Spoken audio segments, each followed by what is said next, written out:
ফার্স্টে রেজিস্ট্রেশনে ক্লিক করবা, one on ক্লিকে click করবা, তারপরে এই যে প্রোমো কোডে আমার এই প্রোমো কোডটা সবাই দিয়ে দিবা। তারপরে ওই নিচে একটা টিক মার্ক আছে, ওই যে টিক মার্কটা দিয়ে দিবা। দিয়ে দেওয়ার পরে রেজিস্ট্রেশনে ক্লিক করবা, একটা ক্যাপচার আসবো, মানে এটা আপনার, আপনি কি রবট না এটা দেখার জন্য এই যে একটা I M A not robot, তারপরে এই যে একটা ক্যাপচার আসবো, ক্যাপচারটা পূরণ করে দিবা। এরপরে ভেরিফাইতে ক্লিক করে দিবা।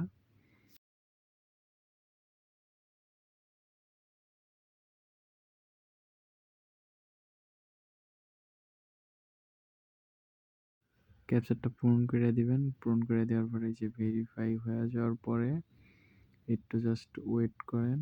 ওয়েট করার পরে দেখেন এই যে আমার ক্যাপচারটা পূরণ হয়ে গেছে। এখন এই যে আপনার ইউজার আইডি এবং পাসওয়ার্ড নেক্সটে ক্লিক করার পরে আপনার এরকম একটু লোডিং নেবে। লোডিং নেওয়ার পরে এই যে মেনুতে যাইবেন।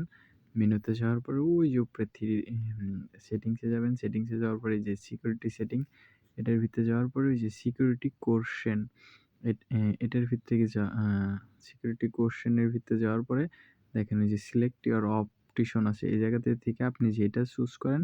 তবে আমি আমার ফাদার্স দিয়ে দিছি, ফাদার্স নেমটা দিয়ে দিই। দেওয়ার পরে জাস্ট সেভে ক্লিক করে দিবেন।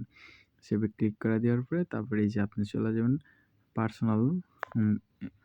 পার্সোনাল প্রোফাইলে যাবেন। যাওয়ার পরে আপনার ফার্স্টে মিডল নেমটা দিবেন, তারপরে আপনার ফার্স্ট নেমটা দিবেন, তারপরে আপনার ওই জন্ম ডেট অফ বার্থটা দিবেন। দেওয়ার পরে দাঁড়ান একটু ওয়েট, ওকে করে দিবেন। তারপরে এই যে আপনার মানে কোন বিভাগে আছেন, আমি ঢাকা বিভাগে।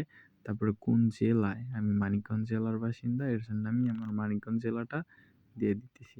এরপরে আপনার এই যে দেখেন এই জায়গায় উপরে আছে আপনার ন্যাশনালিটি পাসপোর্ট আইডেন্টি কার্ড, আপনি ন্যাশনালিটি আইডেন্টি কার্ডে দিয়ে দিবেন। তারপরে এই যে দেখেন এই জায়গা ডকুমেন্ট নাম্বার, মানে এটা আপনার ভোটার আইডেন্টি কার্ডের নাম্বারটা জাস্ট এই জায়গায় দিয়ে দিবেন। দিয়ে দেওয়ার পরে আপনি সিম্পলি সেভ বাটনে ক্লিক করে দিবেন।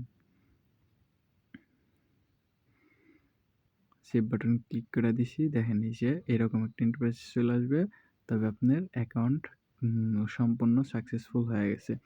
এরপর আপনি কি করবেন, যদি আপনি ডিপোজিট করতে চান ওই ডিপোজিটে ক্লিক করে দিবেন। ক্লিক করে দেওয়ার পরে এরকম একটা ইন্টারফেস চলে আসবে। আপনি যদি বিকাশ এবং কি নগদ দিয়া করতে চান, তবে আমি আপনাদের দেখানোর জন্য একটু জাস্ট দেখাই দিতেছি। যদি এটার ভিতরে আসেন, এটার ভিতরে আসলে আপনারা ডিপোজিট করতে পারবেন না। দেখেন এই যে এটার ভিতরে যদি মনে করেন কন্টিনিউ দিয়ে দেওয়া যায়, মানে এটার ভিতরে কখনো মানে এই ওয়েতে আপনি যদি ডিপোজিট করেন এই বিকাশের মাধ্যমে, তাহলে আপনার লেট হবে ডিপোজিট করতে। তবে আমি আপনাদের বোঝানোর জন্য এরকম করে দেখায় দিতেছি, যাতে আপনারা বুঝেন, বিষয়টা বুঝেন। তবে যে দেখেন এরকমভাবে আপনার ডিপোজিট হবে না। এই জায়গায় যদি ডিপোজিট করেন, ফার্স্টে আপনার টাকা পয়সা পাঠানোর পরে ট্রানজ্যাকশন নাম্বার দিবেন। তবে যে নগদেও এই সেম তবে যে বিকাশ পার্সোনাল এটা দিবেন। এটা দেওয়ার পরে দেখেন আপনি যে কয় টাকা ডিপোজিট করবেন, জাস্ট ওই উপরের অপশনে লিখা দিয়া তারপরে যে কন্টিনিউতে ক্লিক করে দিবেন। তারপর আপনার এরকম একটা ইন্টারফেস চলে আসবো। আসার পরে জাস্ট একটু লোডিং নিব। লোডিং নেওয়ার পরে আপনার এই জায়গায় আপনার বিকাশ অ্যাকাউন্ট নাম্বারটা দিয়ে দিবেন। এখানে আমি দিয়ে আপনাদের দেখানোর জন্য বুঝাইয়া দিতেছি। কন্টিনিউতে ক্লিক করে দিবেন। এরপরে আপনার একটা কোড চলে আসবে। দেখেন এই যে কোড চলে আসছে, এই কোডটা আপনি এই জায়গায় দিয়ে দিবেন। দেখেন এই যে আমি কোড দিয়া কন্টিনিউতে ক্লিক করছি। এই জায়গায় আমার পিন নাম্বারটা চাইতেছে। আমার বিকাশে ব্যালেন্স নাই, এর জন্য এটা বিকাশের ব্যালেন্স নাই, এর জন্য কিছু একটা ভুল হয়েছে, এইটা আসছে। আশা করি সবাই বুঝতে পারছেন।